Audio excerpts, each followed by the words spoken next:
الحمدللہ رب العالمین والصلاة والسلام علی سید المرسلین وعلی آلہ واصحابہ اجمعین اما بعد فاعوذ باللہ من الشیطان الرجیم بسم اللہ الرحمن الرحیم۔ آج ہم 5واں پارہ اس پہ ہم درس دیں گے اور 5ویں پارے کے مختلف اہم مقامات پر ہم بات کریں گے۔ سب سے پہلے تو یہ یاد رکھیے کہ چوتھے پارے کا اختتام وہ محرمات پہ ہوتا ہے، یعنی محرمات وہ رشتے جو اللہ سبحانہ و تعالیٰ نے حرام قرار دیے کہ ان سے نکاح نہیں ہو سکتا۔ اب یہ جو محرمات ہیں ان کی 3 بنیادیں ہیں، ایک نسب ہے، ایک رضاعت ہے اور ایک مصاہرت ہے۔ نسب سے مراد یہ ہے کہ جیسے بہن ہے، بیٹی ہے اور دیگر رشتے ہیں جیسے پھوپھی ہے، خالہ ہے، اور رضاعت کے جیسے رضائی ماں ہے، رضائی بہن ہے، اور مصاہرت وہ رشتے کہ جو بیوی کی طرف سے ہوتے ہیں یا وہ خاوند کی طرف سے ہوتے ہیں، تو ان کو مصاہرت کہا جاتا ہے۔ تو یہ 3 بنیادیں ہیں کہ جن کی بنیاد پر ان خواتین سے، ان عورتوں سے نکاح کرنا حرام ہے۔ قرآن مجید نے جو بیان کیے وہ میں من و ان بیان کر دیتا ہوں۔ ایک ماں، بیٹی، بہن، پھوپھی، خالہ، بھتیجی، بھانجی، رضائی ماں، رضائی بہن، ساس یعنی بیوی کی ماں، اور بیویوں کی بیٹیاں، بیوی کی بیٹی یعنی پہلے شوہر سے بیٹی ہے، اب اس سے نکاح اس وقت حرام ہو جائے گا کہ جب صنفی تعلق انسان اس کی ماں سے قائم کر لیتا ہے، یعنی اپنی بیوی سے، اور پھر بہو یعنی حقیقی بیٹے کی بیوی۔ اور اسی طرح قرآن پاک نے کہا وَأَن تَجْمَعُوا بَيْنَ الْأُخْتَيْنِ کہ 2 بہنوں کو بھی اکٹھا نکاح میں نہیں رکھا جا سکتا۔ اور آخر میں جہاں سے 5ویں پارے کا آغاز ہوتا ہے وہ ہے وہ خاتون کہ جو پہلے سے شادی شدہ ہے، کسی کے نکاح میں ہے، تو نکاح پر نکاح بھی نہیں ہو سکتا۔ اللہ سبحانہ و تعالیٰ نے جب نکاح کی بات کی ہے تو اس میں اس مقام پر یعنی 5ویں پارے کا جو پہلا رکوع ہے اس میں 2 باتیں بڑی اہم ہیں۔ ایک تو اللہ سبحانہ و تعالیٰ نے یہ بیان کر دیا کہ نکاح کا جو مقصد ہے وہ عفت کی حفاظت ہے۔ جیسے اس پہ ہم نے کئی اور وقت میں بھی ہم نے بات کی تھی کہ نکاح نظروں کو جھکانے والا ہے اور انسان کی شرمگاہ کی حفاظت کا ذریعہ اور باعث بنتا ہے۔ تو یہاں پر بھی اللہ سبحانہ و تعالیٰ نے نکاح کو بیان کیا تو ساتھ یہ بھی فرما دیا غیر مصفوع۔ غیر مصفوع سے مراد یہ ہے کہ مقصد اس کا شہوت رانی نہیں ہے کہ بس اپنی خواہش کو پورا کیا، نہیں، بلکہ نکاح ایک پورے خاندان کو، ایک یونٹ کو، پورے ایک ادارے کو نکاح وجود میں لاتا ہے۔ اور دوسری بات جو سب سے اہم یہاں پر بیان کی گئی وہ حق مہر کی ادائیگی ہے۔ حق مہر یہ اسی وقت ہی ادا ہوتا ہے کہ جب انسان کا نکاح ہوتا ہے، یعنی یہ ایک عہد ہے نکاح جو اس پر حق مہر ادا کیا جائے۔ یہ کوئی معجل غیر معجل ہمارے ہاں بڑی قسمیں نکل آئی ہیں، حالانکہ حق مہر صرف وہی ہے کہ جب انسان کا نکاح ہو اور نکاح کے وقت ادا کر دیا جائے۔ اب حق مہر کی مقدار کیا ہونی چاہیے؟ سمپل اور سادہ بات یہ ہے کہ لڑکی والوں کے لیے بھی شرمندگی کا باعث نہ ہو اور لڑکے کے لیے بھی بوجھ نہ ہو، دونوں کی باہمی انڈرسٹینڈنگ کے ساتھ اور مفاہمت کے ساتھ اس کو طے کر لیا جائے۔ اب سورۃ النساء یعنی اسی 5ویں پارے کے آغاز میں ہی سورۃ النساء کی آیت نمبر 32 ہے کہ جس میں اللہ سبحانہ و تعالیٰ نے اس بات کو بیان کیا ہے کہ مرد اور عورت جو وہ کماتے ہیں وہ انہی کا ہے۔ اب وہ جو کماتے ہیں یعنی اس کمانے سے مراد ان کے اعمال ہیں، ان کی نیکیاں ہیں، ان کے باقی معاملات ہیں، اس میں ان کو کلی اختیار اللہ سبحانہ و تعالیٰ نے دیا ہے۔ آیت کریمہ یہ ہے وَلَا تَتَمَنَّوْا مَا فَضَّلَ اللَّهُ بِهِ بَعْضَكُمْ عَلَىٰ بَعْضٍ کہ اللہ سبحانہ و تعالیٰ نے تمہیں جن چیزوں میں ایک دوسرے پر ترجیح دی ہے اس کی تم تمنا نہ کرو۔ یعنی یہ جو فضیلت کا لفظ استعمال ہوتا ہے یہ اردو والا فضیلت نہیں ہے، یعنی جسے ہم شرف اور کرامت کہتے ہیں، یہ وہ مراد نہیں ہے، بلکہ فضیلت سے مراد ترجیح ہے، یا اللہ سبحانہ و تعالیٰ نے ایک جنس کو نمایاں خصوصیات عطا کی ہیں اور اسی طرح دوسری جنس کو بھی نمایاں خصوصیات عطا کی ہیں۔ تو یہاں پہ اللہ سبحانہ و تعالیٰ نے یہ فرمایا کہ اس کی تمنا نہ کرو جو اللہ نے تمہیں ایک دوسرے پر جس کے معاملے میں فضیلت دی ہے۔ فضیلت سے مراد ترجیح کہہ لیجئے یا ایک دوسرے کے مقابلے میں جو نمایاں خصوصیات ہیں وہ دی ہیں۔ تو فرمایا للرجال نصیب مما اکتسبوا وللنساء نصیب مما اکتسبن، کہ مردوں کے لیے وہ ہے جو حصہ وہ جو انہوں نے کمایا، اور عورتوں کے لیے حصہ وہ ہے جو عورتوں نے کمایا۔ واسألوا اللہ من فضلہ، اللہ سے سوال کرو اس کے فضل کا۔ ان اللہ کان بکل شیء علیما، بے شک اللہ تعالیٰ ہر شے کا علم رکھنے والا ہے۔ اب یاد رکھیے کہ انسان میں دو باتیں ہیں، ایک بات وہ ہے جو خلقی جس کو ہم کہتے ہیں، یعنی انسان خلقی جس کو انسان کو اللہ تعالیٰ نے تخلیق کی بنیاد پر ایسے بنایا ہے۔ ایک شخص کو، ایک انسان کو مرد بنایا، ایک کو عورت بنایا۔ کئی باتیں، کئی معاملات ایسے ہیں جو انسان کے اختیار میں ہیں اور کئی باتیں ایسی جو انسان کے اختیار میں نہیں ہیں۔ انسان کے اختیار میں کیا ہے؟ وہ یہ ہے کہ وہ اپنے آپ کو ایک اچھا انسان بنائے، اپنے ارادہ و اختیار کے ساتھ نیکی کرے اور معاشرے کی فلاح و بہبود کے لیے کام کرے، یعنی اچھی سرگرمیاں اور تعمیری کاموں کی طرف اپنے آپ کو متوجہ رکھے۔ یہ انسان کے اختیار میں ہے کہ اپنی تعلیم، اپنی فکر، اپنے کردار کو سنوارے، تزکیہ نفس کرے۔ لیکن بہت سی چیزیں ایسی ہیں کہ جس میں انسان کا اختیار نہیں ہے۔ اللہ نے مرد کو مرد بنایا، عورت کو عورت بنایا۔ اب اس میں اللہ نے یہ فرمایا کہ تم جو اللہ نے تمہیں ایک دوسرے پر ترجیح دی ہے اس کی تم تمنا نہ کرو، یعنی یہ تمہارے اختیار میں بھی نہیں ہے سوائے اس کے کہ تم اپنے معاشرے کے نظام کو درم برم کرو گے، اور معاشرے میں جو ایک نظم ہوتا ہے اس نظم کو تہوبالا کر دو گے اگر تم اس چیز کے پیچھے پڑو گے جو اللہ تعالیٰ نے تمہیں نہیں دی۔ جیسے مثال کے طور پر اگر مرد عورت بننے کی کوشش کرے یا عورت مرد بننے کی کوشش کرے تو معاشرے کا اور خاندان کا نظام سارا کا سارا تلپٹ ہو کر رہ جائے گا۔ تو رسول اللہ صلی اللہ علیہ وسلم نے ایک حدیث میں جہاں پر لعنت کی ایسے مردوں پر کہ جو عورتوں کی تشبیہ اختیار کرتے ہیں، یعنی ان کے مشابہت ہونے کی کوشش کرتے ہیں، اور اسی طرح ان عورتوں پر بھی لعنت کی جو مرد بننے کی کوشش کرتی، تو اس سے مراد یہی بات ہے کہ اس سے کیا ہوگا، اس سے معاشرے کا جو نظم ہے اور توازن ہے وہ بگڑ جائے گا معاشرے کا۔ تو اس لیے اللہ پاک نے اس کی تمنا کرنے سے منع کیا، لیکن فرمایا واسألوا اللہ من فضلہ، اللہ سے اس کے فضل کو ضرور مانگتے رہو، بے شک اللہ تعالیٰ ہر شے کا علم رکھنے والا ہے۔ اب اس سے پہلے ایک اور بات بیان کر دی، وہ انسان کے اختیار اور ارادے کی بات ہے۔ وہ کیا ہے؟ وہ فرمایا کہ ان تجتنبوا کبائر ما تنہون عنہ نکفر عنکم سیئاتکم وندخلکم مدخلا کریما، کہ اگر تم بچو، اجتناب کرو بڑے گناہوں سے جن سے تمہیں روکا گیا۔ اب بڑے گناہ اس کی میں آگے جا کر وضاحت کرتا ہوں۔ نکفر عنکم سیئاتکم، تو اللہ سبحانہ و تعالیٰ جو تمہارے چھوٹے موٹے گناہ ہیں، غلطیاں ہیں، اللہ تعالیٰ ان کو مٹا دے گا اور تمہیں عزت کی جگہ پہ اللہ تعالیٰ داخل کرے گا۔ اب جب یہ فرمایا کہ بڑے گناہ، ان میں بڑے گناہوں میں ویسے تو تفصیل بیان کی گئی، محدثین نے بھی بیان کی احادیث کی روشنی میں، لیکن دو تین باتیں بس آپ یاد رکھ لیجئے کہ بڑے گناہ کیا ہیں۔ ایک تو یہ ہے کہ حق تلفی، زیادتی، یہ بڑا گناہ ہے۔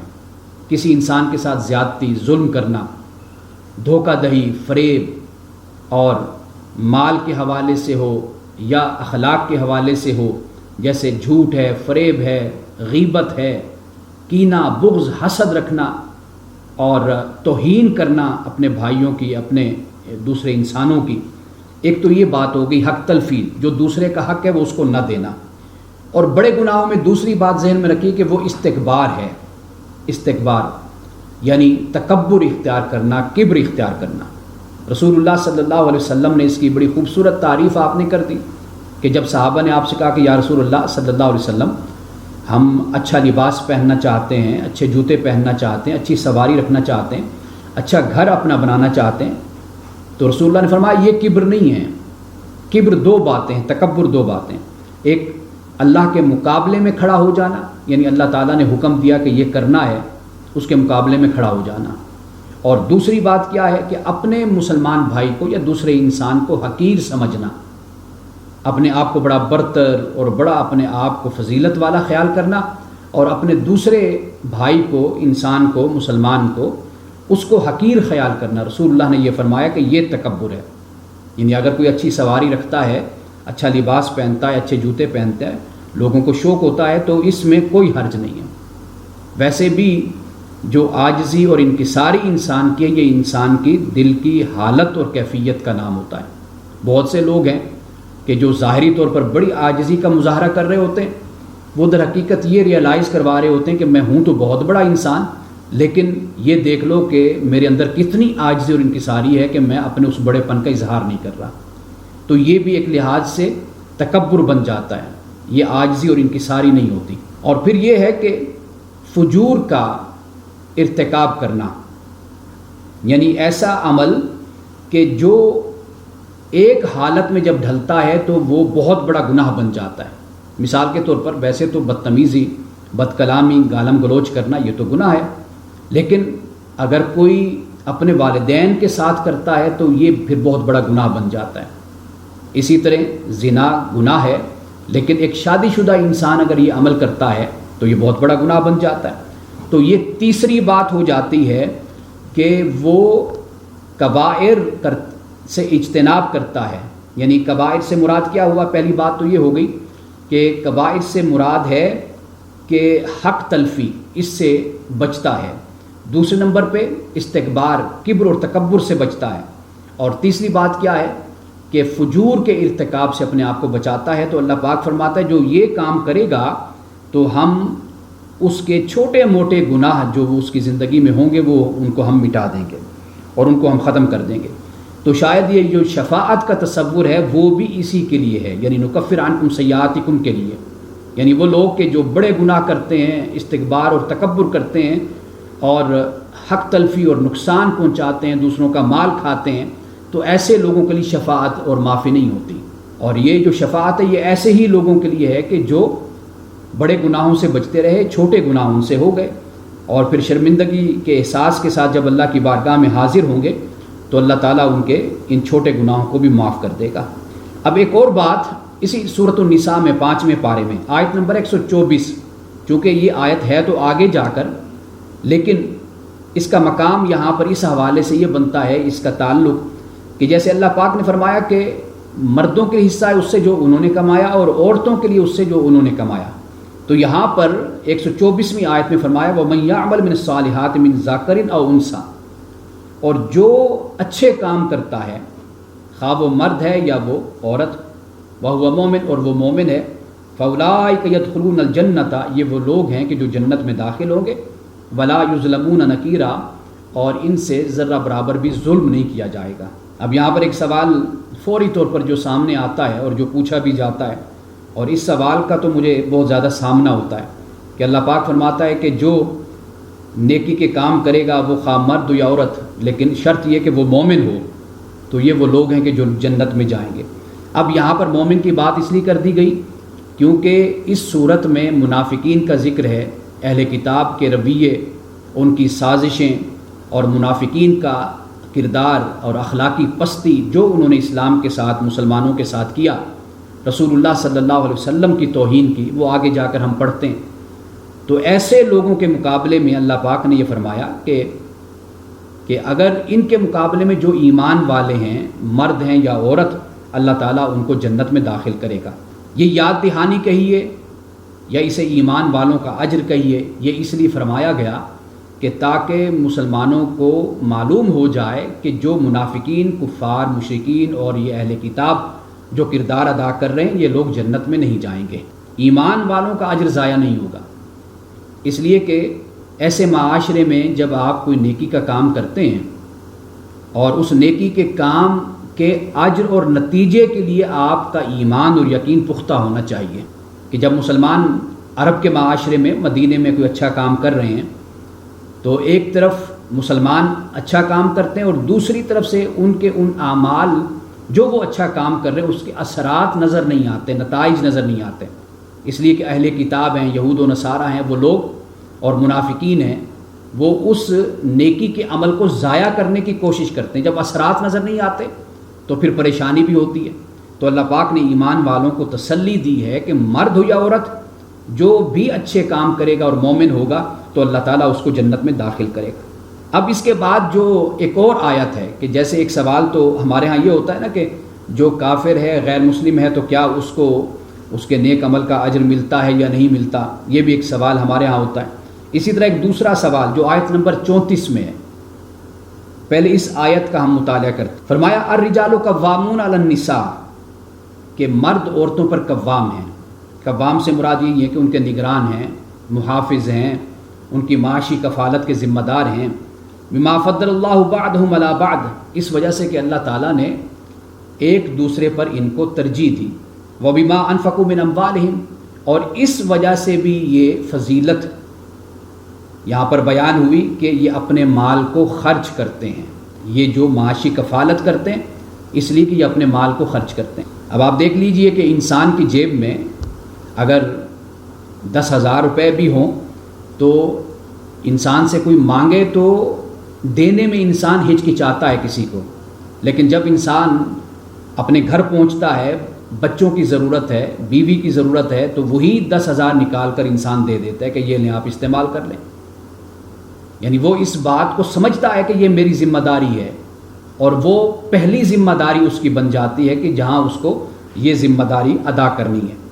تو یہاں پر وَبِمَا أَنفَقُوا مِنْ أَمْوَالِهِمْ فرمایا، فَالصَّالِحَاتُ قَانِتَاتٌ، اب عورتوں کے بارے میں فرمایا کہ نیکوکار، قانتاتٌ فرما بردار، حافظات للغیب بما حفظ اللہ، اور جس کی اللہ تعالیٰ نے حفاظت کی اس کی حفاظت کرنے والی غیب میں، یعنی مطلب یہ ہے کہ اپنے مرد اپنے شوہر کی رازداں، اس کی رازوں کو پر پردہ ڈالنے والی اور بیٹھ کر اس کا ڈھنڈورا پیٹنے والی نہیں بلکہ اس کی حفاظت کرنے والی ہے۔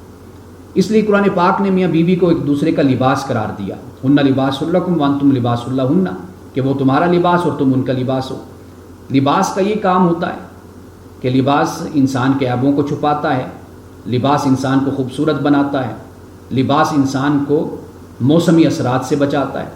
تو یہ میاں بیوی کا ایک دوسرے کے لیے کردار ہے، اور قرآن پاک نے بڑے خوبصورت انداز سے اس کو لباس سے تشبیہ دے کر بیان کیا ہے۔ اب اس کے بعد بیویوں کا بھی ذکر ہو گیا کہ نیکوکار، فرما بردار اور غیب میں غیب کی حفاظت کرنے والی، اس کی جو اللہ نے حفاظت کی، کیونکہ اللہ تعالیٰ بھی تو انسانوں کے عیبوں پر پردہ ڈالتا ہے نا، یہ اللہ تعالیٰ کی صفت ہے۔ رسول اللہ صلی اللہ علیہ وسلم نے فرمایا کہ جو آج اس دنیا میں اپنے بھائی کے عیبوں کو چھپائے گا، کل قیامت کے دن اللہ اس کے عیبوں کو چھپائے گا۔ تو اللہ تعالیٰ کی یہ صفت ہے کہ وہ اپنے بندوں کے عیبوں پر پردہ ڈالتا ہے، تو اس لیے یہاں پر بما حافظ اللہ فرمایا۔ واللاتی تخافون نشوزہن، اور وہ یعنی عورتیں، بیویاں کہ جن سے تمہیں ڈر ہوتا ہے، ان کے نشوز کا۔ اب نشوز سے مراد کیا ہے؟ مطلب اگر ہم لغوی معنی اس کا کریں تو اس کا مطلب ہے اٹھنا، سر اٹھانا، اٹھ کھڑا ہونا، اور یعنی نافرمانی کرنا، اطاعت نہ کرنا۔ اس سے کیا ہوا؟ اس سے گھر کا ایک پورا نظام تلپٹ ہو گیا، درم برم ہو گیا۔ تو یہاں پر اس لیے فرمایا کہ نشوز کا اگر تمہیں ان سے ڈر ہو، اور گھر کے یونٹ کا اور ادارے کے تباہ ہونے کا تمہیں ڈر ہو، تو پھر کیا کرو؟ فَعِظُوهُنَّ، ان کو نصیحت کرو، وَاهْجُرُوهُنَّ، اور ان کو فی المضاجع، اپنے بستروں سے علیحدہ کر دو، یعنی وہ جو ایک بے تکلفانہ اختلاط ہوتا ہے اس سے رک جاؤ۔ وَاضْرِبُوهُنَّ، ان کو مارو، ضرب لگاؤ۔ اب یہ جو ضرب کا لفظ ہے یہ عربی زبان میں بہت سے معنی میں استعمال ہوا، یعنی سفر کے لیے بھی ہم پڑھیں گے آگے جا کر اسی صورت میں کہ سفر کے لیے بھی استعمال ہوا، مثال دینے کے لیے بھی استعمال ہوا، اپلائی کرنے کے لیے بھی استعمال ہوا، یعنی اطلاق کے لیے بھی استعمال ہوا، اور اسی طرح مارنے کے لیے بھی استعمال ہوا ہے۔ لیکن یہاں پر مارنا ہی اس کا مطلب ہے، اور یہ کوئی حکم نہیں ہے اس حوالے سے کہ ضرور ہر صورت میں یہ عمل کرنا ہے۔ قرآن پاک نے ایک معاشرت کے لحاظ سے اس کو یہاں پر بیان کر دیا۔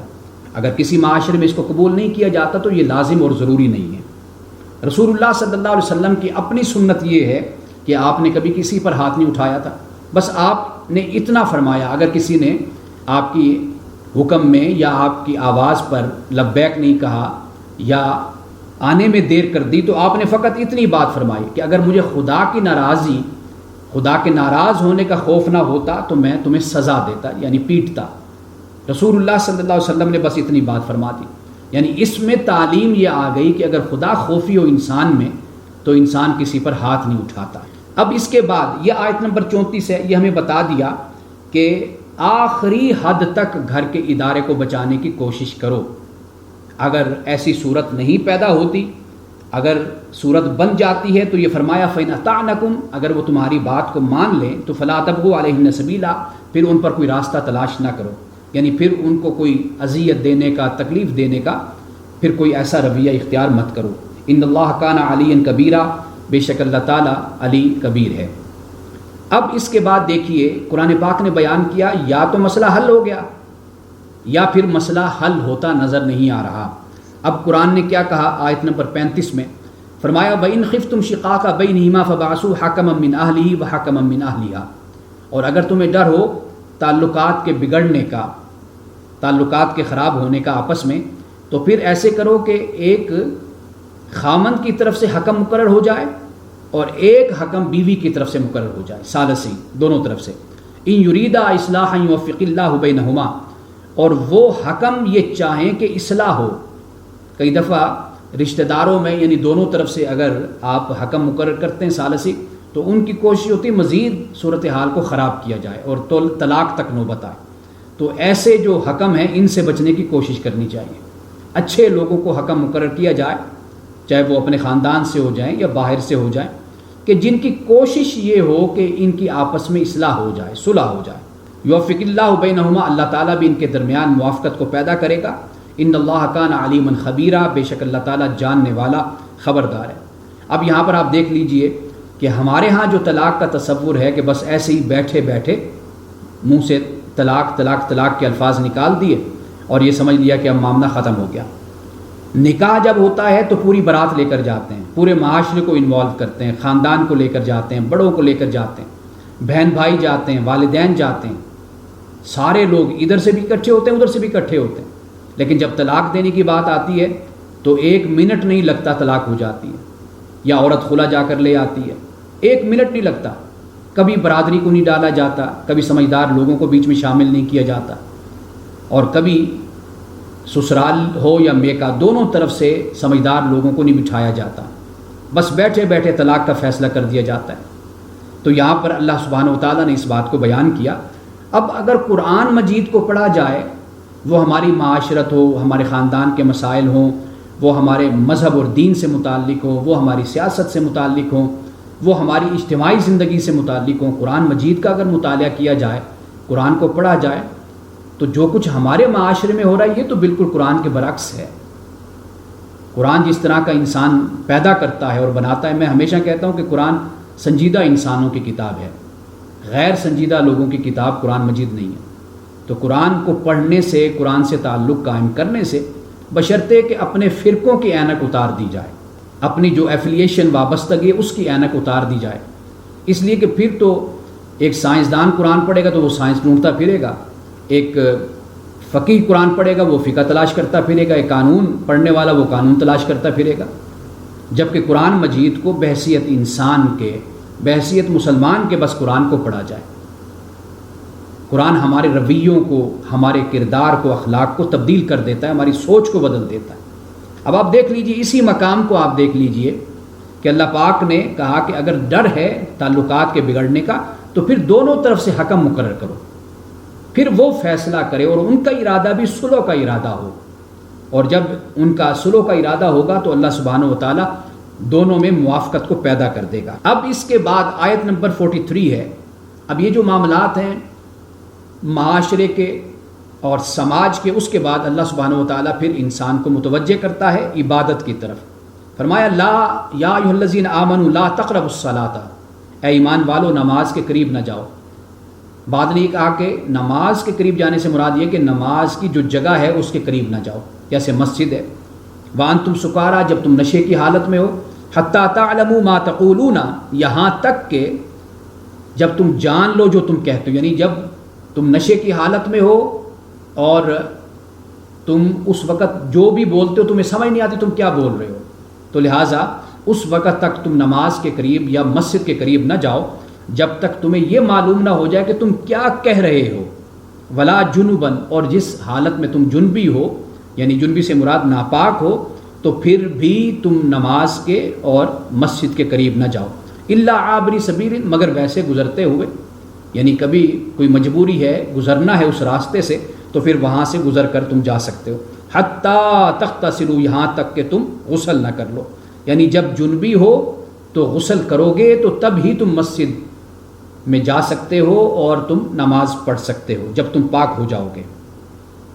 اور نشہ، اور ساتھ آپ اندازہ کیجئے کہ ناپاکی جسمانی ہو اس کو قرآن پاک نے بیان کیا، اور پھر جو ناپاکی عقلی اور ذہنی ہے اس کو بھی قرآن پاک نے بیان کر دیا، یعنی گویا کہ انسان کی روح ناپاک ہوتی ہے شراب کے پینے سے، اور انسان کا جو ظاہر جب ناپاک ہوتا ہے جنبی ہونے کی وجہ سے، تو ان دونوں صورتوں میں اللہ پاک نے ایمان والوں کو یہ پہلا دوسرا حکم ہے شراب کے حوالے سے، اور پہلا جو حکم ہے وہ 219 آیت میں ہے، وہاں پہ اللہ پاک نے فرمایا یسألونک عن الخمر والمیسر، کہ یہ آپ سے پوچھتے ہیں خمر کے بارے میں، شراب اور جوئے کے بارے میں، قل فیہما اسم کبیر ومنافع للناس، آپ کہہ دیجئے کہ ان دونوں میں بڑا گناہ ہے اور لوگوں کے لیے منافع ہے، فائدہ ہے اس میں، وہ آج بھی لوگوں کو نظر آتا ہے اس کے کاروبار میں، وَإِسْمُهُمَا أَكْبَرُ مِن نَفْعِهِمَا، لیکن اس بات کو یاد رکھو کہ ان کی جو برائی ہے، بدی ہے، ان کا جو گناہ ہے،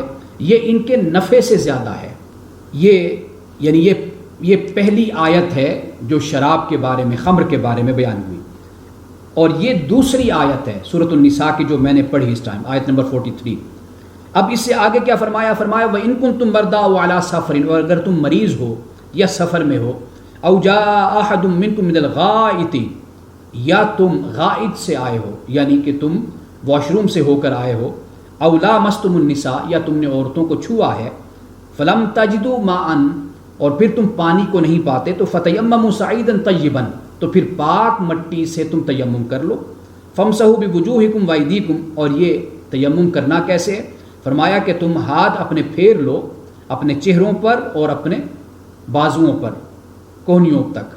اب یہاں پہ ایک ہمارے سامنے یوں کہہ لیجئے کہ دو آراء آتی ہیں، ایک رائے یہ ہے کہ آپ زمین پر ایک دفعہ ہاتھ ماریں گے، ہاتھ مارنے کے بعد آپ چہرے پر، ہاتھوں پر، چہرے پر اور اپنے بازو پر لگا لیں گے۔ دوسری رائے یہ ہے کہ صرف ایک ہی دفعہ ہاتھ مارنا کافی اور اس کے بعد آپ تیمم کر لیجئے، یعنی کہ یہ نہیں ہے کہ آپ اپنے چہرے اور اپنے بازوؤں کے لیے آپ علیحدہ علیحدہ زمین پر ہاتھ ماریں گے، بلکہ ایک ہی دفعہ ہاتھ مار کر چہرے اور بازو آپ اس پر تیمم کر لیں گے۔ اب تیمم کیا ہے؟ یہ در حقیقت احساس طہارت ہے، مٹی ویسے بھی پاک ہے لیکن یہ احساس طہارت بھی ہے اور عبادت کے احترام کا احساس بھی ہے، یعنی انسان اس چیز کو محسوس کر لیتا ہے کہ میں اب پاک ہو گیا۔ یہ اس وقت کہ جب پانی مہیا نہ ہو، جب پانی مہیا ہو تو پھر پانی استعمال کیا جائے گا۔ ہاں اگر جان جانے کا خطرہ ہو، کوئی انسان ایسی مرض کا شکار ہے یا ایسی شدید ٹھنڈک ہے کہ جس سے ڈر ہے کہ ہلاکت ہوگی، تو پھر وہ مٹی کے ساتھ تیمم کر سکتا ہے۔ اب اس کے بعد اللہ سبحانہ و تعالیٰ نے شرک سے منع کیا، قرآن پاک نے واضح طور پر اس بات کو بیان کر دیا کہ شرک کی معافی نہیں ہے، وہ شخص کے جو حالت کفر میں مر کر اللہ کے پاس جاتا ہے تو اس کے شرک کی معافی نہیں ہے۔ فرمایا ان اللہ لا یغفر ان یشرک بہ ویغفر ما دون ذلک لمن یشاء، بے شک اللہ تعالیٰ نہیں معاف کرے گا کہ اس کے ساتھ شریک کیا جاتا ہے، ویغفر ما دون ذلک لمن یشاء، اور اس کے علاوہ جو وہ چاہے گا وہ معاف کر دے گا۔ ومن یشرک باللہ فقد افترى اسما عظیما، اور جو اللہ کے ساتھ شریک ٹھہراتا ہے تو وہ جھوٹ باندھتا ہے اور وہ بڑے گناہ کا ارتکاب کرتا ہے۔ اور اسی طرح آیت، اسی سورۃ النساء کی آیت نمبر 116 میں بھی پھر اسی بات کو بیان کیا گیا، وہاں پر ہم مزید اس پر بات کریں گے کیونکہ ایک دو اور باتیں وہاں پر بڑی اہم ہیں جن کو بیان کرنا ضروری ہے۔ لیکن یہاں پر آیت نمبر 48 سے پہلے 47 میں 49 میں پہلے بعد میں فرمایا الم تر الی الذین یزکون انفسهم بل اللہ یزکی من یشاء، یہ بڑی اہم آیت ہے اس حوالے سے کہ اس سے ہمارے رویے کی اصلاح ہوتی ہے۔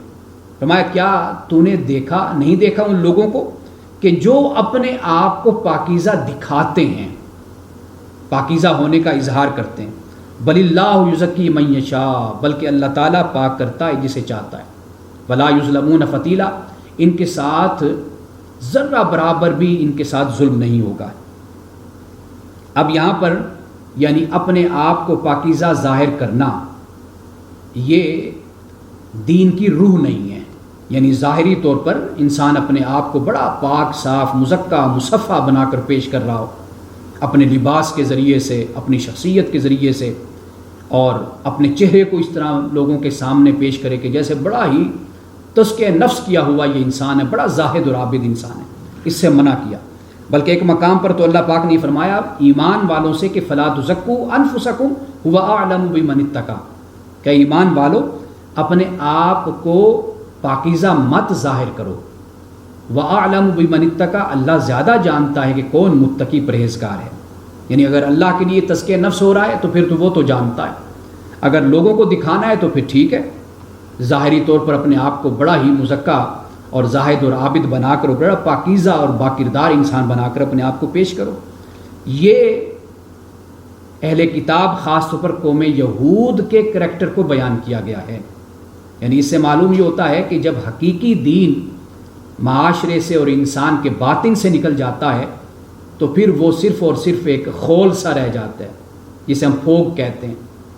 یعنی جس کا کوئی بھی نتیجہ نہیں اور جس میں کوئی اثر نہیں ہے، بس ظاہری طور پر اپنے آپ کو پاکیزہ ظاہر کرنا اور لوگوں کو دکھانا تاکہ لوگوں پر روب پڑے تقویٰ کا، پرہیزگاری کا.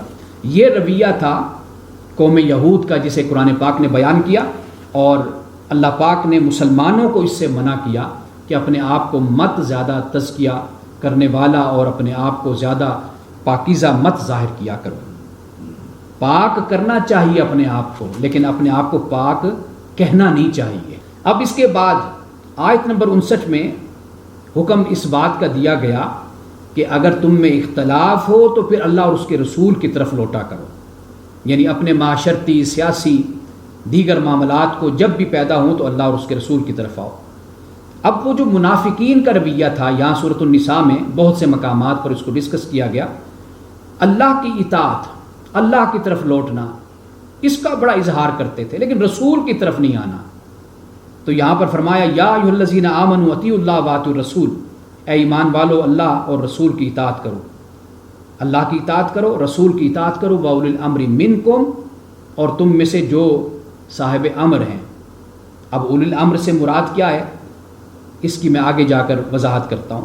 فَإِن تَنَازَعْتُمْ فِي شَيْءٍ فَرُدُّوهُ إِلَى اللَّهِ وَالرَّسُولِ، اور پھر اگر کسی معاملے میں تم میں تنازع ہو جاتا ہے، اختلاف ہو جاتا ہے، تو پھر اپنے اس مسئلے کو اللہ اور اس کے رسول کی طرف لے کر جاؤ. ان کنتم تؤمنون باللہ والیوم الآخر، اگر تم اللہ اور یوم آخرت پر ایمان رکھتے ہو. ذالک خیر واحسن تاویلا، تو یہ بات یاد رکھو کہ نتیجے کے لحاظ سے یہ چیز اچھی ہے، بہتر ہے. پہلی اطاعت کیا ہے؟ اللہ کی اطاعت. یعنی اصل مطاع جس کی اطاعت کرنی ہے وہ اللہ ہے. یعنی قرآنی احکام اللہ تعالیٰ نے ہمیں دیے. اور دوسری بنیاد وہ رسول اللہ صلی اللہ علیہ وسلم کی اطاعت ہے. یعنی اب ان احکام کا نفاذ اور ان کا نفوذ یہ کس طرح ہونا ہے، یہ رسول اللہ صلی اللہ علیہ وسلم کی سیرت اور آپ کی ہدایت سے ہمیں معلوم ہوتا ہے. قرآن پاک میں اللہ پاک نے واضح طور پر اس بات کو بیان کیا، جو رسول کی اطاعت کرتا ہے اس نے تحقیق اللہ کی اطاعت کی. بلکہ ایک جگہ پر تو یہ فرمایا سورۃ النور میں کہ رسول کی اطاعت کرو تاکہ تم پر رحم کیا جائے. اس کے بعد اولی الامر کی اطاعت ہے. اور اب آپ یہاں پہ دیکھ لیجئے کہ اولی الامر کو ماتحت رکھا اللہ اور اس کے رسول کے. اولی الامر کی اطاعت ہوگی، اللہ اور اس کے رسول کے ماتحت ہوگی. یعنی اگر اولی الامر اللہ اور اس کے رسول کے حکم کے مطابق بات کہتے ہیں تو ان کی بات کو مانا جائے گا. اگر وہ اللہ اور اس کے رسول کی مخالفت میں کچھ کہتے ہیں تو پھر ان کی اطاعت نہیں کی جائے گی. اب اولی الامر سے مراد کیا ہے؟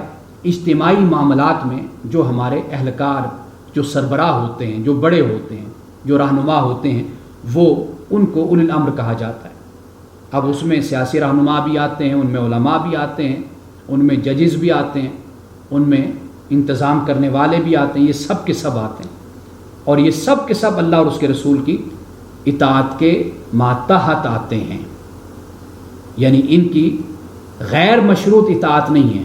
اللہ اور اس کے رسول کی اطاعت غیر مشروط ہے، انکنڈیشنل ہے، لیکن ان کی اطاعت کنڈیشنل ہے.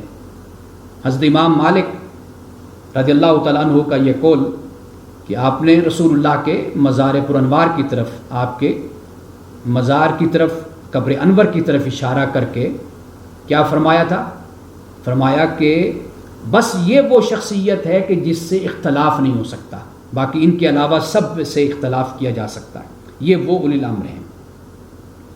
رسول اللہ صلی اللہ علیہ وسلم کی ایک حدیث اولی الامر کے حوالے سے بات کو زیادہ واضح کرتی ہے۔ آپ نے فرمایا کہ مسلمان پر لازم ہے کہ وہ اپنے اولی الامر کی بات سنے اور مانے، خواہ اسے پسند ہو یا ناپسند ہو، اس وقت تک مانے جب تک وہ معصیت کا حکم نہ دے، جب تک معصیت کا یعنی اللہ اور اس کے رسول کی نافرمانی کا حکم نہیں دیا جاتا، اور جب اسے معصیت کا حکم دیا جائے تو پھر نہ سنے اور نہ مانے۔ اللہ اور اس کے رسول کی اطاعت کے تحت اگر حکم دے اولی الامر تو پھر سر آنکھوں پر ضرور بات مانی جائے، لیکن اگر اللہ اور اس کے رسول کی نافرمانی میں ہو تو پھر نہ سنی جائے اور نہ مانی جائے۔ اب اسی مقام پر یعنی سورۃ النساء میں طاغوت کا ہمیں بڑا ذکر ملتا ہے۔ طاغوت سورۃ البقرہ میں بھی ہم پڑھ کر آئے تھے، فَمَن يَكْفُرْ بِالطَّاغُوتِ وَيُؤْمِن بِاللَّهِ، کہ جو طاغوت کا انکار کرتا ہے اور اللہ پر ایمان رکھتا ہے تو یہ وہ شخص ہے کہ جس نے ایسی مضبوط رسی کو تھام لیا جو ٹوٹنے والی نہیں ہے۔ اب طاغوت کیا ہے؟ الطاغوت عبارت عن کل معتد وکل معبود من دون اللہ۔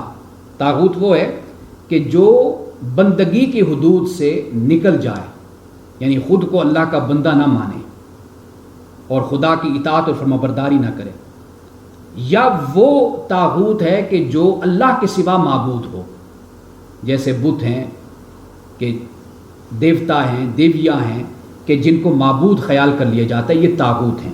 یعنی یوں سمجھ لیجئے کہ اللہ کے مقابل جو بھی ہے، اور لوگوں ایک تو خود نافرمانی اللہ کی کرتا ہے، پھر دوسروں کو بھی دعوت دیتا ہے کہ تم اللہ کی نافرمانی کرو اور میری فرما برداری کرو۔ اب یہاں پر اللہ پاک نے طاغوت کے ساتھ جبت کا بھی ذکر کر دیا، اس کی وضاحت بھی ضروری ہے۔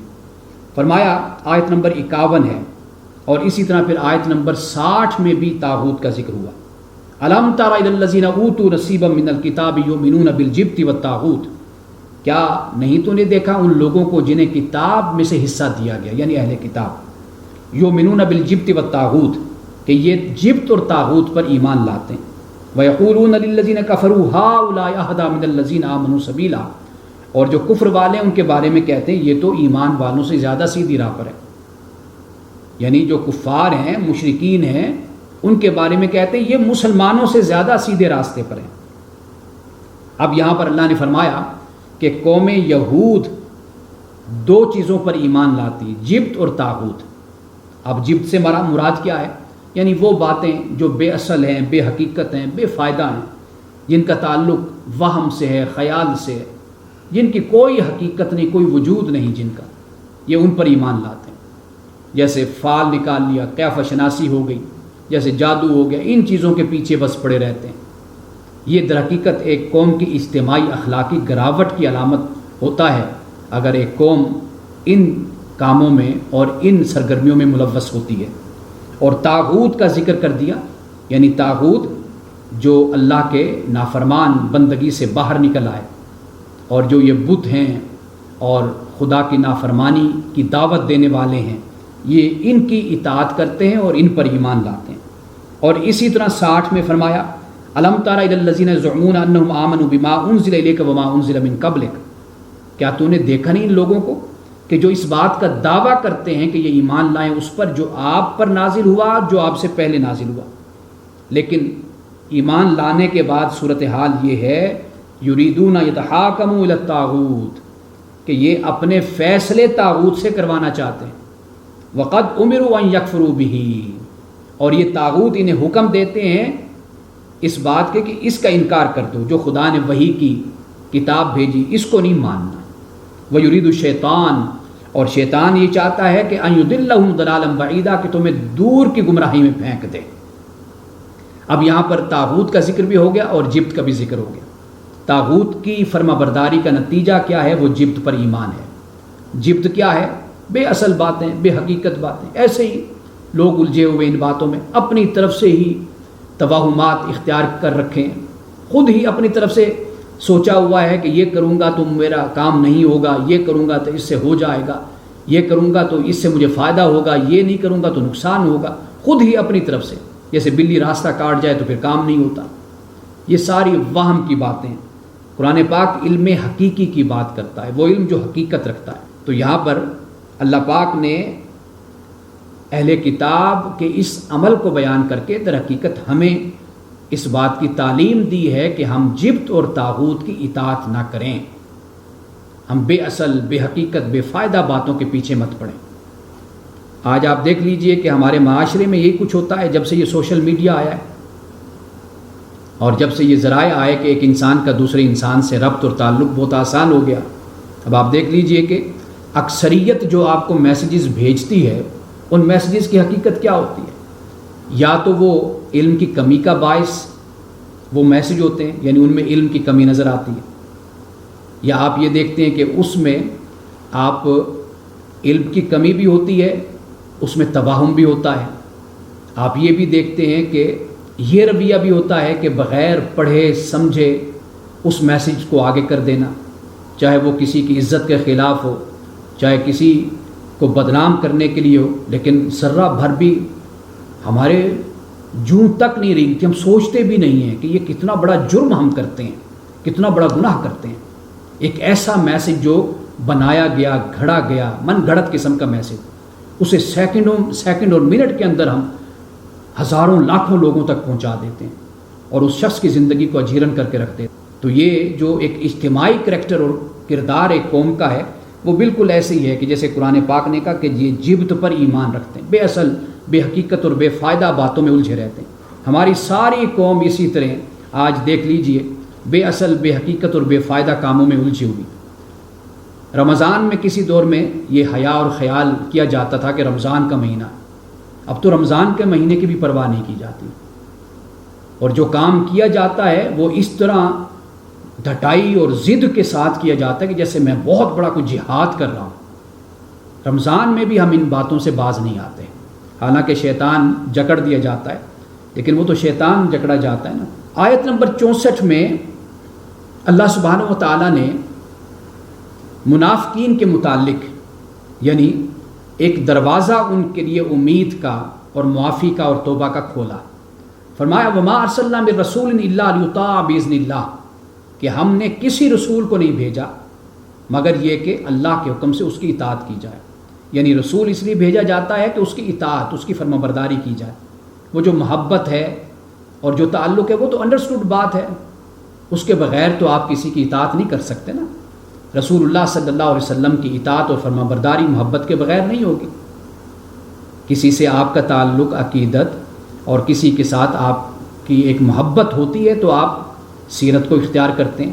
تو یہاں پر جب اللہ نے فرمایا کہ رسول جب زمین پر آتا ہے تو وہ اسی لیے آتا ہے کہ اس کی اطاعت اور اس کی فرمانبرداری کی جائے۔ آگے فرمایا وَلَوْ أَنَّهُمْ ظَلَمُوا أَنفُسَهُمْ جَاءُوكَ، اور اگر یہ لوگ کہ جنہوں نے اپنے اوپر ظلم کر لیا اگر آپ کے پاس آ جاتے یا آ جائیں، فاستغفر اللہ سے مغفرت مانگیں، واستغفر لهم الرسول، اور رسول بھی ان کے لیے مغفرت کی دعا کرے، لوجد اللہ تواب الرحیم، تو یہ اللہ تعالیٰ کو تواب رحیم پائیں گے۔ یعنی یہ اللہ نے بیان کر دیا کہ تم سے جتنے بھی گناہ ہو گئے، نافرمانیاں ہو گئیں، تم نے جو بھی اسلام کے خلاف سازش کر لی، لیکن توبہ کا دروازہ تمہارے لیے کھلا ہوا ہے۔ اور رسول اللہ صلی اللہ علیہ وسلم کا ذکر یہاں پر خاص طور پر اس لیے کر دیا اس لیے کہ منافقین رسول اللہ کی بارگاہ میں یا آپ کے پاس آنے سے بدکتے تھے، بھاگتے تھے۔ قرآن کہتا ہے جب بلایا جاتا ہے اللہ کی طرف تو بھاگتے ہوئے آ جاتے ہیں، لیکن رسول اللہ صلی اللہ علیہ وسلم کے پاس جانے سے پھر رکاوٹیں کھڑی کرتے ہیں، دوسروں کو بھی نہیں جانے دیتے اور خود بھی نہیں جاتے۔ تو یہاں پر اللہ پاک نے ان کو اس بات کی دعوت دی کہ تم آؤ، رسول کی بارگاہ میں آؤ، استغفار کرو، رسول بھی تمہارے لیے استغفار کرے گا، تو تم اللہ تعالیٰ کو توبہ قبول کرنے والا اور رحم کرنے والا تم پاؤ گے۔ اب اس کے بعد قتال کا ذکر ہوتا ہے کہ کہیں پر بھی ظلم ہوتا ہے تو مسلمانوں کو اس بات کی تعلیم ہے کہ تم ہمت اور استطاعت رکھتے ہو تو پھر قتال کرو۔ اب یہ آیت خاص طور پر مکہ کے مظلوم مومنین اور مومنات کے لیے۔ فرمایا وَمَا لَكُمْ لَا تُقَاتِلُونَ فِي سَبِيلِ اللَّهِ، کہ تمہیں کیا ہو گیا کہ تم اللہ کی راہ میں قتال نہیں کرتے۔ وَالْمُسْتَضْعَفِينَ مِنَ الرِّجَالِ وَالنِّسَاءِ وَالْوِلْدَانِ، کہ مرد، عورتیں، بچے، الَّذِينَ يَقُولُونَ رَبَّنَا اخْرِجْنَا مِنْ هَٰذِهِ الْقَرْيَةِ الظَّالِمِ أَهْلُهَا، اللہ کی بارگاہ میں دعا کرتے ہیں مولا ہمیں اس بستی سے نکال دے اس بستی کے رہنے والے ظالم ہیں، وجعل لنا من لدنک ولیا وجعل لنا من لدنک نصیرا، اور ہمارے لیے اپنی جناب سے مددگار پیدا فرما اور اپنی طرف سے ہمارے لیے کوئی انتظام کر کہ مدد کرنے والے ہماری مدد کریں۔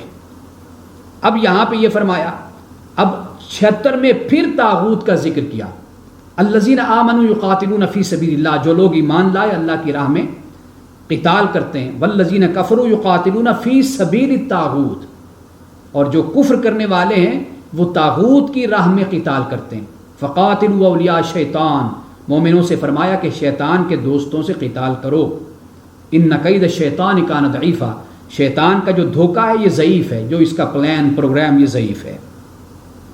اب یہاں پہ پھر طاغوت کا ذکر کر دیا، یعنی آپ آیات کو پڑھتے چلے جائیں، ہر آیت کا ایک دوسرے کے ساتھ ایک تعلق بنتا چلا جاتا ہے۔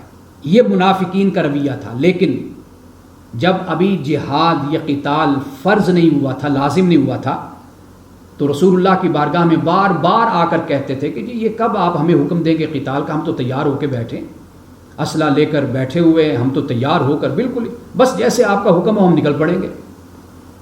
تو اللہ پاک نے فرمایا الم تر الی الذین قیل لهم کفوا ایدیکم واقیموا الصلاۃ وآتوا الزکاۃ، کہ ذرا اپنے آپ کو روکے رکھو اور نماز ادا کرو اور زکوٰۃ ادا کرو، اس بات کی تلقین فرمائی، یعنی نماز اور زکوٰۃ کی تلقین جہاد سے پہلے اس لیے کر دی تاکہ مسلمانوں کو اس بات کی تعلیم دی گئی کہ اس جنگ میں بھی عدل اور انصاف کے دامن کو ہاتھ سے نہیں جانے دینا، یہ بھی ایک نیکی کا کام، عبادت کا کام سمجھ کر کرنا ہے۔ فرعون نہیں بننا، نمرود نہیں بننا، چنگیز خان نہیں بننا، ہلاکو خان نہیں بننا، بلکہ یہ کام بھی ایک فریضہ ہے کہ جس کو تم نے بڑے اچھے طریقے سے ادا کرنا ہے۔ اب دیکھیے کہ منافقین بار بار آ کر کہتے، جب حکم نازل ہو گیا تو اب کہتے ہیں کہ ایسا کیوں نہ ہوا کہ اس کو ذرا مؤخر کر دیا جاتا، تاخیر کر دی جاتی۔ حقیقت کیا ہے؟ موت سے ڈرتے ہیں، جیسے ہم نے سورۃ آل عمران میں پڑھا، موت سے ڈرتے ہیں۔ 4 پارے میں اللہ نے کہا کہ تم مضبوط کلوں میں بھی بیٹھ جاؤ گے، اگر تمہاری موت کا وقت ہے تو وہ تمہیں ضرور آ پہنچے گی۔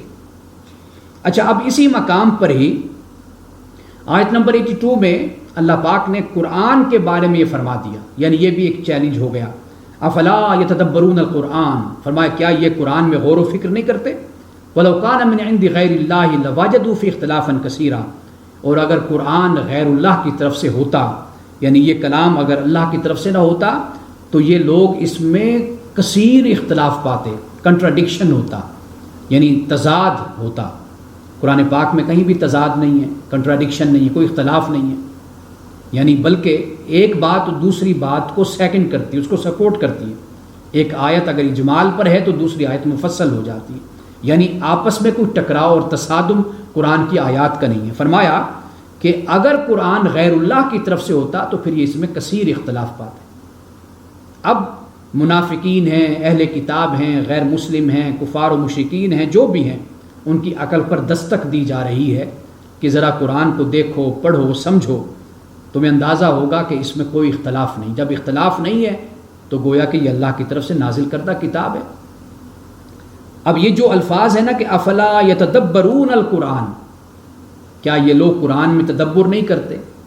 تو اس سے یہ بات سمجھ آتی ہے کہ قرآن پر اعتراض کرنے والے وہ لوگ ہیں کہ جو قرآن میں تدبر نہیں کرتے، وہ صرف سطحی طور پر قرآن کا مطالعہ کرتے ہیں۔ بس ان کی کوشش یہ ہوتی ہے کہ جیسے کوئی افواہ اڑتی ہے نا، کچھ لوگ ہوتے ہیں بس اس افواہ کو لے کر بھاگ پڑتے ہیں اور اس کو معاشرے میں پھیلانا شروع کر دیتے ہیں۔ تو کچھ لوگوں کا رویہ آج بھی یہی ہے قرآن کے بارے میں کہ بس ان کو کوئی بات ایسی مل جائے، ایسے پڑھتے ہوئے کوئی بات ایسی سطحی سی بات کوئی ذہن کو اپیل کی، خلاف قرآن کے اور اسلام کے، اس کو فوراً اٹھا لیا اور پھر اس پر لکھنا بھی شروع کر دیا، بولنا بھی شروع کر دیا، پروگرام کرنا شروع کر دیا۔ لیکن حقیقت میں کبھی نہیں گئے کہ سمجھے تو صحیح کہ یہاں پر اگر یہ فرمایا گیا تو اس کا پس منظر کیا ہے، اس کا نظم کیا ہے، اس کا بیک گراؤنڈ کیا ہے، یہ کیوں کہا گیا، کیوں فرمایا گیا۔ اب آیت نمبر 86 ہے، یہ آیت بڑی اہم ہے ہمارے رویوں کے حوالے سے۔ اللہ پاک نے فرمایا وَإِذَا حُيِّيتُم بِتَحِيَّةٍ فَحَيُّوا بِأَحْسَنَ مِنْهَا أَوْ رُدُّوهَا، جب تم سے سلام کیا جاتا ہے، اور حُيِّيتُم یعنی جیسے ہم عربی زبان میں حیاک اللہ کہتے ہیں، اللہ تعالیٰ تمہیں زندگی دے، یعنی حییتم بتحیۃ، حقیقت میں یہ زندگی کی دعا ہے، ایک اچھی دعا ہے، مثبت دعا ہے۔ فرمایا کہ جب تمہیں دعا دی جاتی ہے، سلام کیا جاتا ہے، تو بہتر طریقے سے اس کا جواب دو۔ اگر بہتر طریقے سے نہیں دے سکتے تو کم از کم جیسا ہے ویسا تو جواب دے دو۔ اب یہ کیوں فرمایا؟ اس لیے فرمایا کہ مدینے میں حالات تو کشیدہ تھے، یعنی تعلقات دونوں طرف سے کشیدہ تھے، ایک طرف کفار تھے، دوسری طرف سے مسلمان تھے۔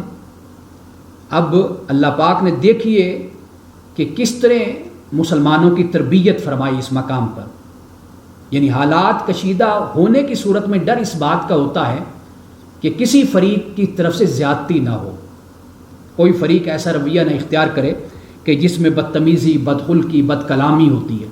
تو اللہ پاک نے فرمایا کہ اگر کوئی تمہاری طرف قدم بڑھاتا ہے، سلام کرتا ہے، تو یہ نہیں ہے کہ تم ان کے ساتھ بد اخلاقی سے پیش آؤ، بلکہ فرمایا کہ تم اچھے طریقے سے ان کے اس سلام کا جواب دو، جو وہ تم پر سلام بھیجتے ہیں، تمہیں سلام کہتے ہیں یا تمہارے ساتھ دعاؤں کا تبادلہ کرتے ہیں، تو تم بھی اچھے طریقے سے ان کو جواب دو۔ اب یہ اس مسئلے کا حل ہے کہ جو ہماری طرف سے ہمیشہ یہ کہا جاتا ہے کہ آیا کہ کسی غیر مسلم کو سلام کا جواب دینا چاہیے یا نہیں دینا چاہیے، اور ہمارے اسلاف میں بھی بہت بڑا طبقہ ایسا ہے، علماء میں، فقہاء میں، کہ جن کی رائے یہ ہے کہ جب وہ سلام کرتے ہیں تو ان کو سلام کا جواب دینا چاہیے اور اچھے طریقے سے جواب دینا چاہیے۔ اب اس کے بعد اللہ پاک نے فرمایا کہ جو ہجرت نہیں کرتے ان کا ٹھکانہ جہنم ہے۔ یہ کیوں فرمایا؟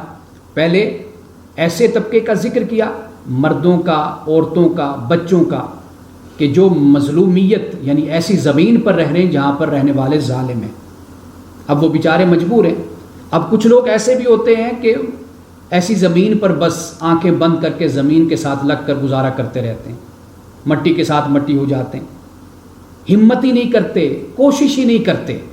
ان کے بارے میں یہاں پہ یہ فرمایا، ان الذین توفاہم الملائکۃ ظالمی انفسہم قالوا فیما کنتم قالوا کنا مستضعفین فی الارض قالوا الم تکن ارض اللہ واسعہ فتہاجروا فیہا فاولئک مأواہم جہنم وساءت مصیرا الا المستضعفین من الرجال والنساء والولدان لا یستطیعون حیلۃ ولا یہتدون سبیلا فاولئک عسى اللہ ان یعفو عنہم وکان اللہ عفوا غفورا، کہ بے شک وہ لوگ کہ فرشتے جب ان کی روح قبض کرنے آتے ہیں، یہاں پر بھی توفا کا لفظ استعمال ہوا، اس حال میں کہ وہ اپنے اوپر ظلم کر رہے ہوتے ہیں۔ قالوا فیما کنتم، تو وہ ملائکہ کہتے ہیں کہ تم کس وجہ سے یہاں پر تم رہے، کیا وجہ ہے؟ قالوا کنا مستضعفین فی الارض، وہ کہتے ہیں کہ ہم زمین پہ مستضعفین تھے۔ تو فرشتے کہیں گے الم تکن ارض اللہ واسعہ، کیا اللہ کی زمین وسیع نہیں تھی؟ فتہاجروا فیہا، تم اس میں ہجرت کر جاتے۔ فاولئک مأواہم جہنم، یہ وہ لوگ ہیں کہ ان کا ٹھکانہ جہنم ہے، وساءت مصیرا، اور یہ بہت بری جگہ ہے رہنے کی۔ مگر مستضعفین من الرجال، کمزور لوگ جو مردوں سے، عورتوں سے اور بچوں سے، وہ کسی قسم کا کوئی راستہ نہیں پاتے تھے، کوئی ہیلہ نہیں ان کے پاس تھا اور کوئی راستہ نہیں تھا۔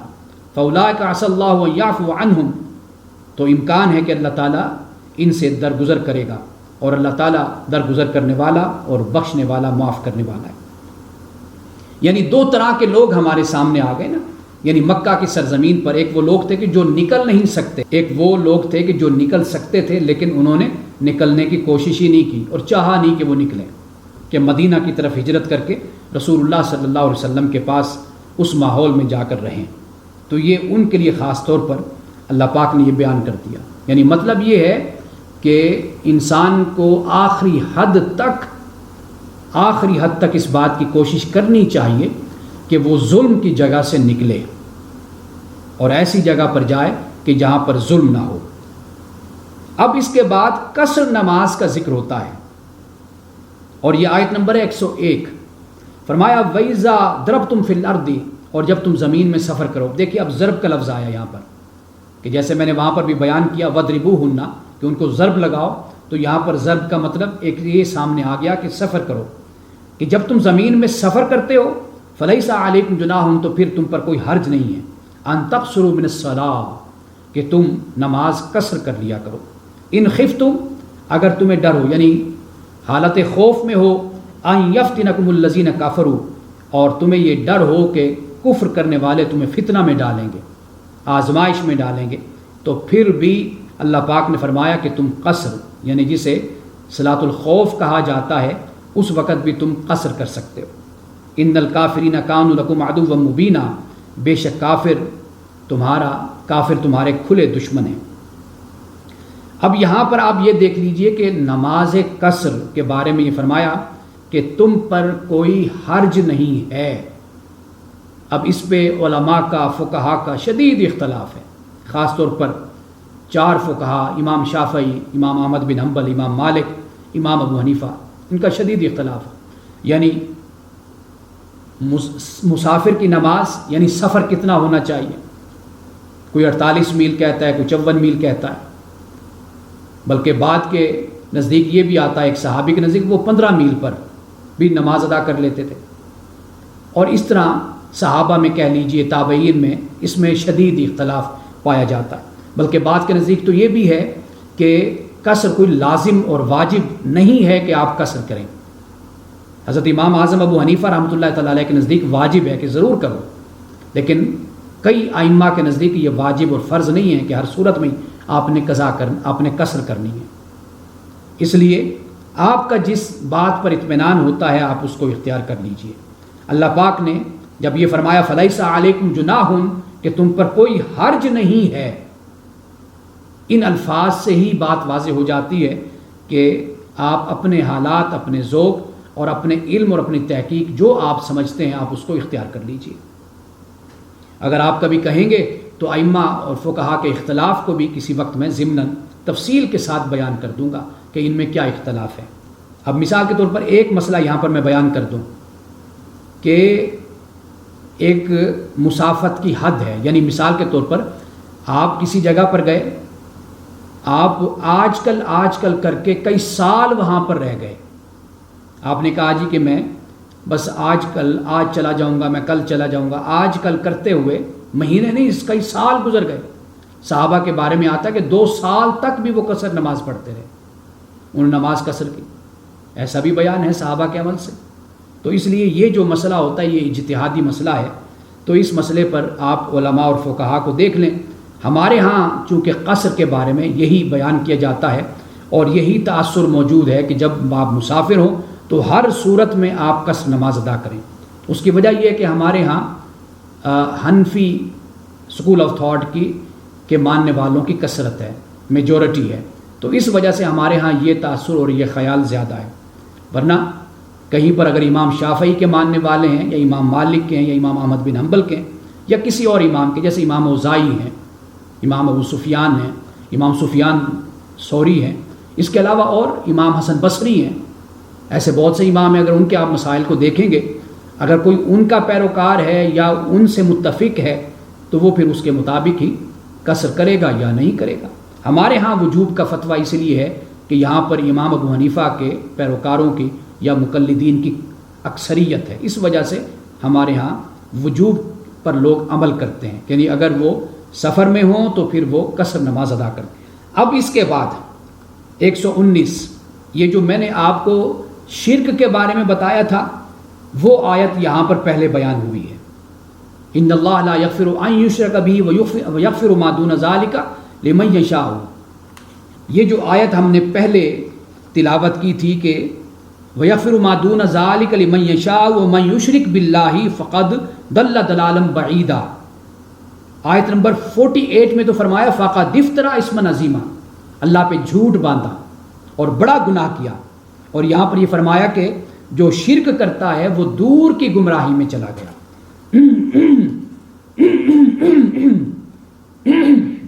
اب اس کے بعد شرک کی بات کرنے کے بعد فرمایا لعنہ اللہ، اس پر لعنت اللہ کی، یعنی جو شرک کرتا ہے۔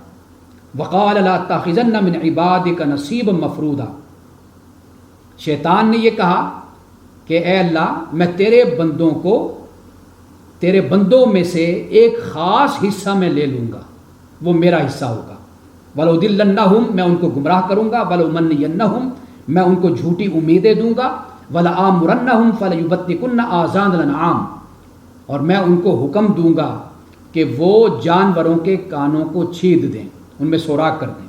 وَلَآمُرَنَّهُمْ، اور میں ان کو ضرور حکم دوں گا، فَلَا يُغَيِّرُنَّ خَلْقَ اللَّهِ، کہ وہ اللہ کی تخلیق میں تغیر کر دیں. وَمَن يَتَّخِذِ الشَّيْطَانُ وَلِيًّا مِّن دُونِ اللَّهِ، اور جو شیطان جس کو اپنا دوست بناتا ہے اللہ کو چھوڑ کر، جو شیطان کو اپنا دوست بناتا ہے اللہ کو چھوڑ کر، اس نے کیا کیا؟ فقد خاسر خسرانا مبینہ، اس نے واضح طور پر نقصان کیا. اب یہاں پر 2-3 باتیں بڑی اہم ہیں. ایک تو یہ ہے کہ مشرکین کے ہاں یہ تصور تھا، یہ عقیدہ تھا، وہ اونٹنی کہ جس کے 5 یا 10 بچے ہو جاتے تو وہ اس اونٹنی کا کان پھاڑ کر اس کو دیوتا کے نام کے لیے وقف کر دیتے، چھوڑ دیتے تھے، یعنی اس کے کان میں بالی ڈال دیتے تو وہ اس بات کی علامت ہوتی کہ یہ دیوتا کے لیے. اور اسی طرح وہ اونٹ کے جس کے ذریعے سے 10 بچے پیدا ہو جاتے اس کا کان بھی چھید کر اس کو بھی بتوں کے لیے چھوڑ دیا کرتے تھے.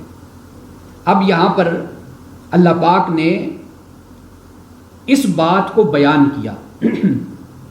ایک بات کیا کہ شیطان نے ان کو یہ حکم دیا کہ کان جانور کے پھاڑ کر چھید کر کے اس میں تم بالی ڈال دو یا کڑا ڈال دو، تاکہ یا صرف چھید کر کے ہی چھوڑ دو تاکہ پتہ چل جائے گا کہ یہ دیوتا کے لیے وقف ہو گیا.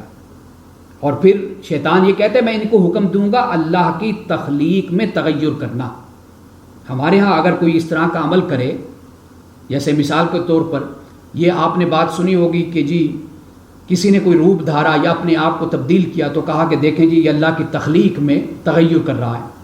یہ مسائل ہمارے ہاں موجود ہیں. یعنی مثال کے طور پر اگر خواتین اپنے چہرے کے لیے فیشل کرتی ہیں یا کچھ اور اپنی بہووں کو سنوارتی ہیں یا چہرے پر اگر بال ہیں تو ان کو دور کر دیتی ہیں، تو ہمارے ہاں ایک مذہبی طبقہ یا مذہبی حوالے سے اس مسئلے کو بیان کیا جاتا ہے کہ یہ نہیں کرنا چاہیے کیونکہ یہ اللہ تعالیٰ کی تخلیق میں تغیر ہے. جی حالانکہ یہاں پر جو تغیر بیان کیا جا رہا ہے وہ تغیر بت پرستی اور شرک کے حوالے سے ہے. اس کا کوئی تعلق ہی نہیں ہے. اپنے آپ کو بنانا، اپنے آپ کو سنوارنا، اس کی شریعت نے، اللہ کے دین نے اجازت دی ہے. بلکہ ایک حدیث کے مطابق حضرت عائشہ صدیقہ رضی اللہ تعالیٰ عنہ کے پاس جب ایک خاتون آئی اور اس نے آپ سے پوچھا کہ میرے چہرے پر بال ہیں تو میں کیا انہیں دور کروں یا نہ کروں؟ حضرت عائشہ نے فرمایا اس قباحت کو دور کرو. تو اس لیے ان آیات کا مصداق ہرگز ان مسائل کو نہیں بنانا چاہیے. ان مسائل کا تعلق خاص طور پر شرک اور بدعت سے. اور دین کے معاملے میں ہمیشہ یاد رکھیے کہ دین کی مبادیات کے جو بات خلاف ہوگی اس کی ممانعت ہوگی، کہ جس کا تعلق پھر ہمارے اخلاقیات سے بھی جڑ جاتا اور بن جاتا ہے. تو وہاں پر ان باتوں کی ممانعت ہے. باقی اگر مثال کے طور پر کوئی شخص بڑے بال رکھ لیتا ہے، مرد ہے، تو یہ کوئی اللہ کی تخلیق میں تغیر نہیں ہے. اللہ کی تخلیق میں تغیر یہ ہے کہ وہ مرد عورت بننے کی کوشش کرے، اپنی حرکات و سکنات میں، اپنی عادات و اطوار میں، اپنے لہجے میں، گفتگو میں عورت بننے کی کوشش کرتا ہے. تو یہ ہے اصل حقیقت میں تغیر. اور اسی طرح عورت مرد بننے کی کوشش کرے، اگر عورت چھوٹے بال رکھ لیتی ہے تو اس میں کیا حرج ہے؟ اصل چیز جو ممانعت ہے وہ یہ ہے کہ عورت مرد بننے کی کوشش نہ کرے. رسول اللہ نے اس حوالے سے لعنت فرمائی تھی. تو یہاں پر جو اس آیت کا تعلق بنتا ہے اللہ کی تخلیق میں تغیر، یہ در حقیقت دوسری صورت بن جاتی ہے. اس کا تعلق شرک کے ساتھ اور کفر کے ساتھ ہے. اس کے بعد اب آخری مقام ہے جس پہ ہم بات کر رہے ہیں اور یہ منافقین کے حوالے سے ہے. اچھا، منافقین کے اس ذکر سے پہلے پھر وہ ایک آیت یہاں پر بیان ہوتی ہے جن کا تعلق ہے دوستی اور تعلق سے. فرمایا یا ایھا الذین آمنوا لا تتخذوا الکافرین اولیاء من دون المؤمنین، اے ایمان والو کافروں کو مومنوں کو چھوڑ کر دوست مت بناؤ. اتریدون ان تجعلوا للہ علیکم سلطانا مبینا، کیا تم یہ چاہتے ہو کہ تمہارے خلاف اللہ کے پاس ایک واضح دلیل ہو؟ اس لیے کہ مسلمانوں کے رشتہ دار تو تھے نا کافروں میں، مشرکوں میں، منافقوں میں، اہل کتاب میں. اور انسانی فطرت ہے کہ انسان کسی حد تک کبھی یہ نرمی بھی انسان میں اپنے رشتہ داروں کے لیے، بہن بھائیوں کے لیے پیدا ہو جاتی ہے. تو اللہ پاک نے یہاں پر یہ فرمایا کہ کافروں کو ولی دوست مومنوں کو چھوڑ کر مت بناؤ۔ اب یہ آیت اس منظر میں سمجھنے کی ضرورت ہے، اس کو عمومی حالات پر اپلائی نہیں کیا جا سکتا۔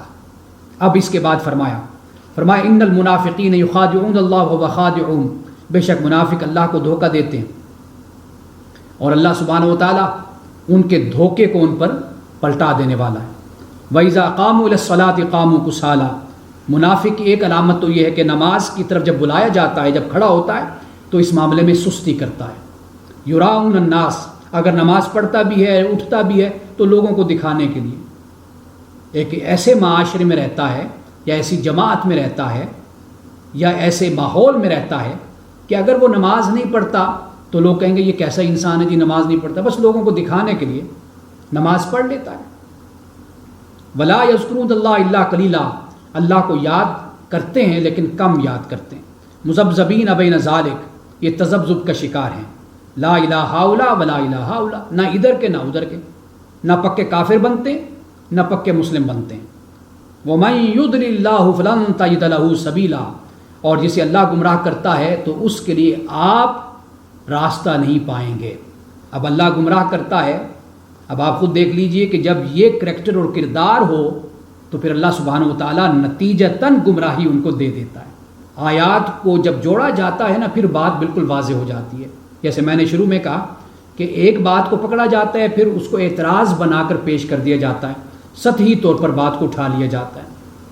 ذرا گہرائی کے ساتھ آپ کسی بات کو بھی سمجھنا چاہتے ہیں، کوئی بھی کتاب آپ اٹھاتے ہیں تو آپ اس کتاب کو گہرائی سے پڑھتے ہیں، سوالات کو حل کرتے ہیں۔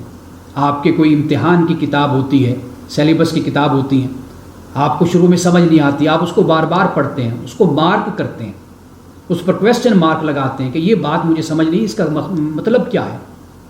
کئی دفعہ جو کتاب کہہ رہی ہوتی ہے آپ اس کے اپوزٹ سمجھ رہے ہوتے ہیں۔ تو قرآن مجید کے ساتھ بھی اسی طرح کا ہمارا تعلق اگر ہوگا کہ ہم تمسک اور تعلق قائم کریں گے تو، اور جہاں ہمیں سمجھ نہیں آئے گی پھر ہم اس کو سمجھنے کی کوشش کریں گے تو وہ بات پھر ایک وقت آتا ہے کہ پردے اٹھتے ہیں، پھر انکشاف ہوتا ہے، پھر بات سمجھ آتی ہے۔ اس کے بعد انجام بیان کر دیا منافقین کا، ان المنافقین فی الدرک الاسفل، کہ جہنم کے سب سے نچلے درجے میں منافق ہوگا۔ ولن تجد لهم نصیرا، اور آپ ان کے لیے ہرگز مددگار نہیں پائیں گے۔ لیکن استثناء موجود ہے، الا الذین تابوا واصلحوا واعتصموا باللہ، مگر وہ لوگ جنہوں نے توبہ کی، اصلاح کر لی، اللہ کی کتاب کو تھام لیا، واخلصوا لهم دینہم للہ، اور اللہ کے لیے اپنے دین کو خالص کر لیا، فاولئک مع المؤمنین، یہ وہ لوگ ہیں کہ جو مومنین کے ساتھ ہیں۔ وسوف یؤتی اللہ المؤمنین اجرا عظیما، اور اللہ تعالیٰ ضرور مومنین کو بڑا اجر عطا کرے گا۔ اور اس 5ویں پارے کا اختتام کس آیت پر ہوتا ہے؟ ما یفعل اللہ بعذابکم ان شکرتم وآمنتم وکان اللہ شاکرا علیما، کہ اللہ کو کیا پڑی کہ تمہیں عذاب دے اگر تم شکر ادا کرتے ہو۔ یعنی اللہ کا یہ طریقہ اور سنت نہیں ہے، اگر تم اس کا شکر ادا کرو گے تو وہ تمہیں عذاب نہیں دے گا، اگر تم ایمان لاؤ گے وہ تمہیں عذاب نہیں دے گا۔ وکان اللہ شاکرا علیما، اللہ تعالیٰ تو شاکر علیم ہے، یعنی ایک تو بندہ شکر گزار اور دوسرا یہ کہ اللہ بھی قدردان ہے۔ ایسا نہیں ہے کہ انسان اگر کچھ سنوار کر اپنے آپ کو توبہ کر کے اصلاح کر کے اللہ کی بارگاہ میں آتا ہے، اللہ کے پاس آتا ہے تو اللہ تعالیٰ اس کی ناقدری کرے گا؟ نہیں، اگر بندہ آتا ہے تو اللہ تعالیٰ اس کی قدر کرتا ہے، اللہ جاننے والا ہے۔ ایک حدیث پاک ہے کہ رسول اللہ صلی اللہ علیہ وسلم نے فرمایا کہ جیسے کسی شخص کا اونٹ صحرا میں گم ہو جاتا ہے، وہ بیچارہ ڈھونڈتا ڈھونڈتا تھک ہار کے آخر سو جاتا ہے، اس کا اونٹ نہیں ملتا۔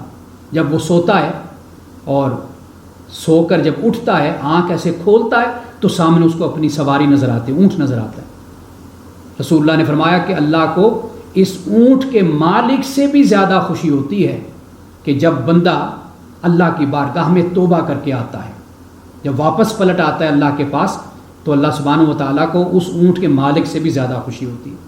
اور یہ بات بھی میں اکثر کہا کرتا ہوں کہ جب انسان اللہ کے پاس آتا ہے، اس کی بارگاہ میں حاضر ہوتا ہے، توبہ کرتا ہے اور ندامت اور پشیمانی کا اظہار کرتا ہے، تو اللہ تعالیٰ کبھی بھی اس کے ماضی کو ڈسکس نہیں کرتا. ہم تو ماضی کو ڈسکس کرتے ہیں نا. کوئی شخص ہمارے سامنے ذرا ایسا ہو کہ نیکی اختیار کر لے اور کوئی اس کی تعریف کرے, ہم کہتے ہیں ہاں ہم جانتے ہیں اس کو, پہلے تو ایسے تھا اب بڑا نیک ہو گیا ہے. یہ الفاظ ہمارے ہوتے ہیں. اللہ سبحانہ و تعالیٰ کی بارگاہ میں اگر کوئی آتا ہے, توبہ کرتا ہے اور معافی مانگتا ہے, اللہ تعالیٰ اس کے ماضی کو ڈسکس بالکل نہیں کرتا. یہ نہیں کہتا تو ایسا تھا تو ویسا تھا, تو نے یہ کیا تو نے وہ کیا, اب تو آ گیا میرے پاس. بس شرط یہ ہے کہ مرنے سے پہلے, موت سے پہلے انسان اللہ کی بارگاہ میں پلٹا. اللہ تعالیٰ بالکل پاسٹ کا ذکر ہی نہیں کرتا. ایک حدیث کے مطابق یہ ہے کہ جب بندہ توبہ کر لیتا ہے, اللہ کے پاس آتا ہے, تو گویا کہ وہ ایسے ہو جاتا ہے کہ جیسے آج وہ اپنے ماں کے پیٹ سے باہر آیا, دنیا میں آیا. یعنی ایسے وہ صاف شفاف ہوتا ہے. اللہ پاک ہمیں قرآن مجید کا فہم عطا فرمائے. کل انشاءاللہ تعالی ہم 6 پارے پہ بات کریں گے. بارک اللہ لنا ولکم فی القرآن العظیم ونفعنا وإیاکم بالآیات والذکر الحکیم. صدق اللہ العظیم.